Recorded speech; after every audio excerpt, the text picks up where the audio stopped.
आपको बता रहे हैं, लगातार ग्राउंड जीरो से रिपब्लिक भारत की टीम रिपोर्टिंग करके आपको बता रही कैसे सब कुछ जो वाहन है उनको आग के हवाले किया गया, तोड़फोड़ की गई, मलबे में तब्दील किया गया और कैसे पूरी तरीके से पहले से प्री प्लान्ड था सब कुछ। घरों में पत्थर, छतों से पत्थर फेंके गए, पेट्रोल बम का इस्तेमाल किया गया। हालांकि इलाके में पैरामिलिट्री फोर्स अभी तैनात है, कर्फ्यू लगाया जा चुका है, धारा 144 लगी हुई है। 12वीं क्लास तक के सभी स्कूल आज बंद रहेंगे। लेकिन बड़ी बात यह है, सरकार ने आदेश दिया है कि अगर कोई भी ऐसा दंगाई दिखे तो तुरंत ही गोली मार दी जाए। ये बड़ा आदेश है। लेकिन आप तस्वीरें भी अपनी टीवी स्क्रीन पर देख रहे हैं, ये वही वाहन है जिनको आग के हवाले किया गया, तोड़फोड़ की गई और उन पुलिसकर्मियों का भी दर्द आपने सुना होगा जिन्होंने आप बीती बताई कि किस कदर जब वो पहुंचे थे कार्रवाई के लिए उन पर हमला होता है, लहूलुहान हो जाते हैं।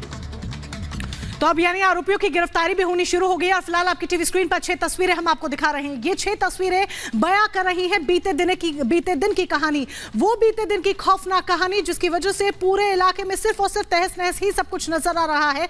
जहां नजर जा रही है सिर्फ और सिर्फ मलबा ही मलबा नजर आ रहा है। पत्थर बिखरे पड़े हैं, कांच की बोतलें टूटी पड़ी हैं, गाड़ियां टूटी फूटी पड़ी हैं, उनकी गाड़ियों के कांच तोड़ दिए गए हैं। इलाके में भारी संख्या में पुलिस फोर्स की तैनाती कर दी गई है। ये 6 तस्वीरें हम आपके सामने रख रहे हैं। अब आपके सामने और 6 तस्वीरें रखते हैं जो इस कहानी को, इस खौफनाक मंजर को और भी बारीकी से बयां करती हुई आपके सामने आपको नजर आएंगी कि किस तरीके से पथराव किया जाता है। पथराव के बाद आगजनी होती है, पुलिस पर हमला बोला जाता है। पुलिस जब अतिक्रमण हटाने के लिए, अवैध अतिक्रमण हटाने के लिए पहुंचती है तो पुलिस जवानों पर हमला बोला जाता है। सबसे पहले उन पर पत्थर फेंके जाते हैं और लगातार जिस तरीके से पत्थरों की बरसात होती है मानो जैसे पहले से सब कुछ साजिश रचकर रखा गया हो कि पहले से इस तरीके से इस पूरी साजिश को अंजाम देना है। जब पुलिस बल पहुंचेगा अवैध अतिक्रमण को हटाने के लिए, कहीं ना कहीं ऐसा लगता है मानो जैसे हिंसा के पीछे एक फुल प्रूफ प्लान पहले से तैयार था। तो तस्वीरें देखिए आपने जो बताने के लिए काफी कि क्या खौफनाक मंजर रहा होगा। हल्द्वानी में भड़की हिंसा की तस्वीरें हैरान कर रही हैं और इसके बाद जांच में जो तथ्य सामने आए हैं वो साफ इशारा कर रहे हैं कि हिंसा के पीछे एक सोची समझी साजिश है। महज एक रात में कैसे बदल गई हल्द्वानी की तस्वीर, देखिए इस रिपोर्ट के जरिए।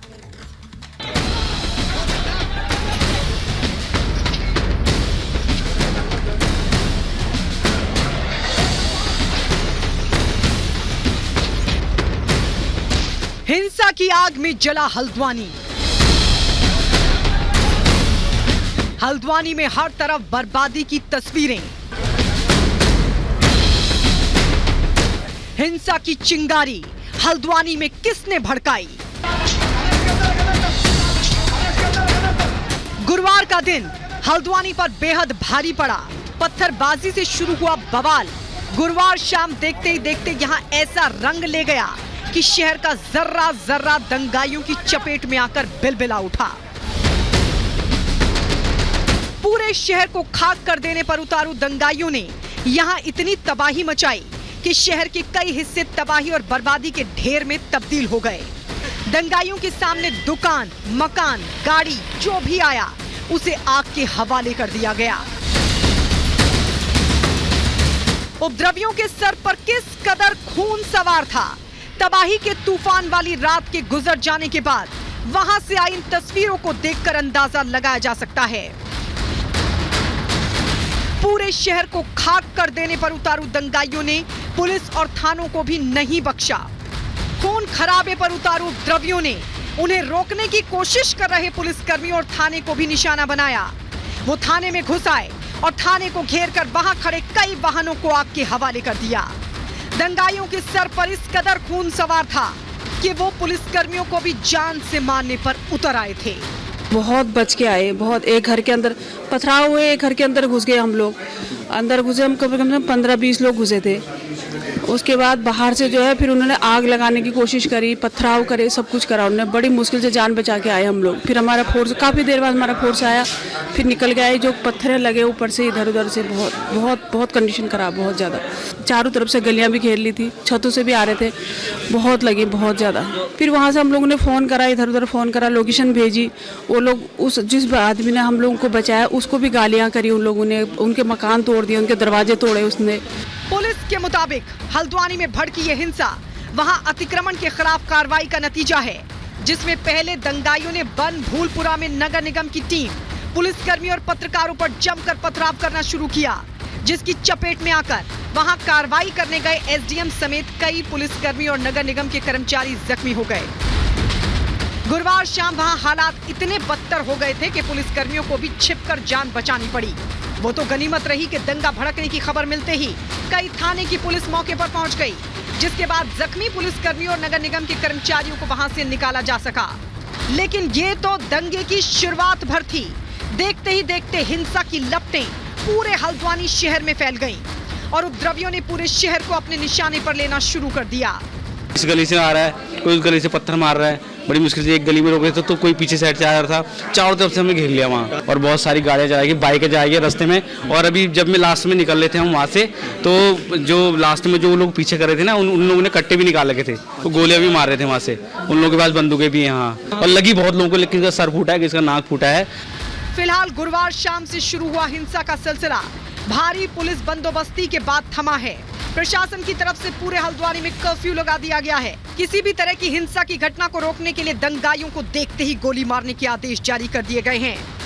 उत्तराखंड सरकार ने साफ निर्देश दे दिया है कि उत्तराखंड की शांति छीनने वालों को किसी भी कीमत पर बख्शा नहीं जाएगा। बहरहाल उम्मीद है कि प्रशासन की चुस्ती के बाद हल्द्वानी में हालात सुधरेंगे और लोग वहां शांति भरे माहौल में अपनी सामान्य जिंदगी जी सकेंगे। Bureau report, Republic Bharat.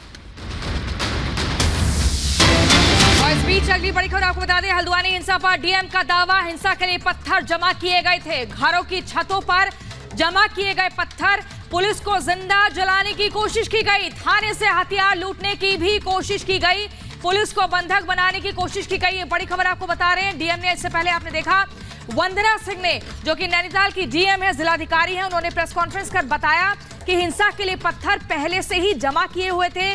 घर की छतों पर जमा किए गए थे पत्थर, और वो तस्वीरें सामने आई है। घर की छतों से, गली से, मोहल्ले से कैसे पत्थरबाजी शुरू हो जाती है। पीसफुली डिमोलिशन ड्राइव शुरू हुआ। प्रिवेंशन के लिए फोर्स लगाई गई, अतिक्रमण की कार्रवाई के लिए जितनी फोर्स रिक्वायर्ड होती है वो लगाई गई, लेकिन कुछ अराजक तत्वों के द्वारा अनप्रोवोक्ड, अनहार्म्ड, अनटच्ड तरीके से पूरी कार्रवाई होने के बाद भी बड़ी मात्रा में with in half an hour इकट्ठा होकर जो है हमारी जो टीमें हैं नगर निगम की, उन पर पहला अटैक किया गया पत्थरों के माध्यम से। पत्थर बरसाने शुरू करे गए चारों तरफ, जो छतें हैं उनके माध्यम से। मैंने आपको 30 तारीख की फुटेज दिखाई, किसी छत पर कोई पत्थर नहीं था। तो जिस दौरान ये सारी विधिक प्रक्रिया चल रही थी, जब हम सुनवाई कर रहे थे, माननीय उच्च न्यायालय सुनवाई कर रहा था, तो छतों पर पत्थर उस दौरान इकट्ठे करे गए। इसका मतलब इट वाज प्लान्ड कि जिस दिन भी डिमोलिशन ड्राइव होगी, हम उस दिन इस तरह से फोर्सेस को अटैक करेंगे, इस तरह से डिमोरलाइज करने की कोशिश करेंगे स्टेट मशीनरी को।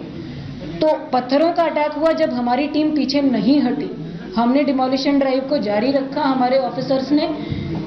उसके बाद जब पहली मॉब जो आई पत्थरों के साथ, उनको डिस्बर्स कर दिया गया, तो दूसरी मॉब आई जिनके हाथों में पेट्रोल बम थे, जो फ्यूल होता है उसकी प्लास्टिक की बॉटल्स थी, उसमें उन्होंने आग लगा कर फेंकी। और जतन हमारे सहयोगी हमारे साथ जुड़ चुके हैं ग्राउंड जीरो से। जतन, जिस तरीके से बीते दिन हिंसा होती है, पत्थरबाजी होती है, पेट्रोल बम का इस्तेमाल किया जाता है, ये कहीं ना कहीं दर्शाता है कि सब कुछ पहले से एक प्री प्लान था, पहले से साजिश इसकी रची गई थी। कौन कौन जिम्मेदार, कितनी गिरफ्तारियां अभी तक हुई हैं, क्या कार्रवाई की जा रही है, मौके पर क्या स्थिति है? आज बिल्कुल देखिए, अभी तक की इन्वेस्टिगेशन ये बता रही है कि कुल 4 लोगों को अभी तक गिरफ्तार किया गया। ये 4 लोग वो लोग हैं जिन्होंने दंगा भड़काने की कोशिश की। साथ ही पुलिस के पास तमाम ऐसे वीडियो हैं जिसमें ये चारों ही आरोपी पुलिस स्टेशन पर पेट्रोल बम से हमला करते हुए नजर आ रहे हैं, और कुछ वीडियोज में ये चारों ही आरोपी भीड़ को पुलिस स्टेशन की तरफ जाने के लिए लगातार बोल रहे हैं। एज अ एविडेंस पुलिस इसको अपने पास रख रही है, और उसी वीडियो में दिखने वाले जो दूसरे लोग हैं उनकी भी शिनाख्त अब तेजी से पुलिस करती हुई नजर आ रही है। सोर्सेज का ये कहना है कि पुलिस ने इन 4 लोगों को तो गिरफ्तार किया है, साथ ही 20 से ज्यादा लोगों की पहचान कर ली गई है, जिसको पकड़ने के लिए तकरीबन 5 टीमें ऐसी बनाई गई हैं जो कि ग्राउंड पर अभी काम कर रही हैं, ताकि इन लोगों की जल्द से जल्द गिरफ्तारी जो है वो की जा सके। साथ ही पुलिस के सामने अभी सबसे बड़ा सवाल यह है कि आखिरकार इतनी बड़ी प्लानिंग को किसके कहने पर अंजाम दिया गया। क्या कल से पहले कोई ऐसी बैठक की गई थी जिसमें बड़ी संख्या में लोगों को इकट्ठा किया गया हो? पत्थर कहां से आए, क्योंकि जो हल्द्वानी का ये इलाका है जहां पर ये पूरे दंगे हुए, ये पथरीला इलाका नहीं है, तो पत्थर को किस तरीके से इकट्ठा किया गया? तमाम ऐसे सीसीटीवी फुटेज जो आसपास की मार्केट में या आने वाली गाड़ियों में, ट्रैक्टर ट्रॉलियों पर अब पुलिस नजर बना रही है, ताकि एक चेन और सीक्वेंस तैयार किया जा सके कि इस कारण से पत्थर इस इलाके में पहुंचे। क्योंकि जिस जगह पर इंक्रोचमेंट ड्राइव चलाई जा रही थी वो कहीं ना कहीं एक बड़े एक समुदाय के लोग वहां पर बड़ी संख्या में रहते हैं, तो किन लोगों ने इसकी मदद की? ये तमाम ऐसे सवाल हैं जिसको लेकर अभी पुलिस इन्वेस्टिगेट कर रही है। साथ ही आपको बता दें कि तमाम सीसीटीवी फुटेज के अलावा सर्विलांस की मदद ली जा रही है, लेकिन सबसे बड़ा सवाल अभी पुलिस को जो परेशान कर रहा है वो ये कि 3 दिन पहले ड्रोन से भी इस पूरे इलाके की निगरानी रखी गई, कहीं इन पत्थरों को क्यों नहीं देखा गया? क्या कोई फेलियर था पुलिस की तरफ से? काउंटर इंटेलिजेंस एजेंसीज जो होती है हर पुलिस के अंदर बनाई जाती हैं, जो इस तरीके की इनपुट पर नजर रखती हैं, तो कहीं ना कहीं सवाल अब पुलिस के ऊपर भी खड़ा होता है कि पहले से इनपुट पुलिस के पास क्यों नहीं थे? जी जतिन, यहाँ पर सवाल एक और ये भी है, जिस तरीके से नोटिस था, हाईकोर्ट का नोटिस था, जब बुलडोजर के साथ पुलिसकर्मी वहां पर पहुंचते हैं और पूरा जो अतिक्रमण को लेकर जो कार्रवाई की जाती है, लोगों को पहले इत्तला भी किया गया था, या तो आप हटा लीजिए या फिर हम कार्रवाई करने आएंगे। यानी कि जितना समय दिया गया था उतने समय में इन्होंने पत्थर इकट्ठा करना, एक स्ट्रैटेजी तैयार करना कि अगर टीम आएगी तो हम कैसे अटैक करेंगे, ये सब तैयार किया गया। आज बिल्कुल पुलिस पूरे तैयारी से गई थी, क्योंकि आप देखेंगे कि जिस तरीके से हमला किया गया, सबसे पहले पथराव करने लोग आते हैं, पुलिस के ऊपर पथराव करते हैं, उससे बचने के लिए एंटी राइड जो इक्विपमेंट्स थे वो पुलिस के पास मौजूद थे। उन वीडियोस में आप देखेंगे कि पुलिस के हाथ में डंडी थी, पत्थरों से बचने के लिए शील्ड थे, सभी पुलिसकर्मियों ने एक तरीके से हेलमेट जो है वो पहना हुआ था। लेकिन जब फायरिंग होना शुरू होती है, क्योंकि पुलिस के सोर्सेज ये भी बता रहे हैं कि कई राउंड फायरिंग किए गए, कुछ वेपन्स भी रिकवर किए गए हैं, वो देसी वेपन्स बताए जा रहे हैं, हालांकि उनको भी ऑन रिकॉर्ड नहीं लाया गया है, क्योंकि पीछे की भूमिका को परखना भी बहुत जरूरी है। और जिस तरीके से इंटरनेट को बंद किया गया है, इलाके में दोबारा कोई तनाव ना फैले, कोई अफवाह ना फैले, उसको लेकर भी पुलिस काफी ध्यान रख रही है। लेकिन सोर्सेज ये बिल्कुल बता रहे हैं कि वेपन्स का इस्तेमाल किया गया। पुलिस को इस बात की आशंका नहीं थी कि पेट्रोल बम से भी हमला जो है वो किया जा सकता है। उनकी कोशिश ये थी कि इंक्रोचमेंट ड्राइव है, अगर कोई बाधा डालेगा तो हम उसको ओवरपावर करेंगे। लेकिन ये भी जानकारी मिल रही है कि बड़ी संख्या में लोग इकट्ठे होते हैं, और पिछले हमने काफी केसेस में इस तरीके से देखा। यानी जतिन, प्रशासन ये भाप नहीं पाया कि जिस तरीके से हालात बन रहे वो बेकाबू हो जाएंगे, पत्थरबाजी होगी, आगजनी होगी। हालांकि इस बीच बड़ी खबर आ रही है, हल्द्वानी हिंसा पर मुख्यमंत्री पुष्कर सिंह